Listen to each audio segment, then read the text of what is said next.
আসসালামু আলাইকুম রহমতুল্লাহ। বাইকার্স ভাই ব্রাদার কেমন আছেন? আশা করি সকলেই ভালো আছেন। দেখতে পারতেছেন আমাদের সামনে একটি পালসার এনএস বাইক।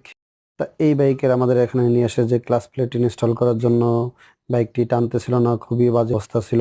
তা ক্লাস প্লেটের অবস্থাগুলো যদি আপনাদের মাঝে শেয়ার করি, দেখতে পারতেছেন ক্লাস প্লেটের অবস্থা খুবই জর্জরিত।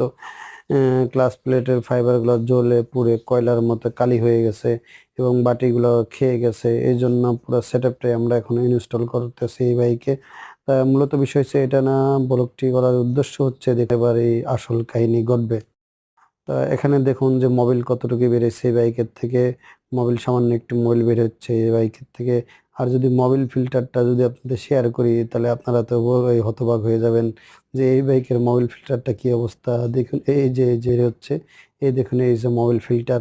তা উনি বলতেছিল যে না, মোবিল ফিল্টার ভালো আছে, মোবিল ফিল্টার কিছুদিন আগে ইনস্টল করছি। উনি নাকি কিছুদিন আগে এই বাইকের মোবিল ফিল্টার ইনস্টল করছে। তাই আপনারা কমেন্ট করে জানাবেন কিভাবে উনি এই ফিল্টারটা ইনস্টল করলো। খুবই বাজে অবস্থা হয়ে গেছে। তো মূলত বিষয় একটি মোবিল ফিল্টার কিন্তু বাইকের অনেক গুরুত্বপূর্ণ একটি ইস্যু। মোবিল ফিল্টার যদি আপনার ঠিক মতো সঠিক সময় পরিবর্তন না করি, তাহলে কিন্তু আমাদের ইঞ্জিনের সাথে ঘটে যেতে পারে বিশাল একটি দুর্ঘটনা। খসে যেতে পারে বিশাল অঙ্কের একটি টাকা আপনার পকেট থেকে। এই জন্য সতর্ক হন, কারণ একটি মোবিল ফিল্টার হচ্ছে ইঞ্জিনের প্রাণ, ইঞ্জিনের জান। কারণ এটার সাহায্যে পুরো ইঞ্জিনে অয়েল সার্কুলেশন হয়।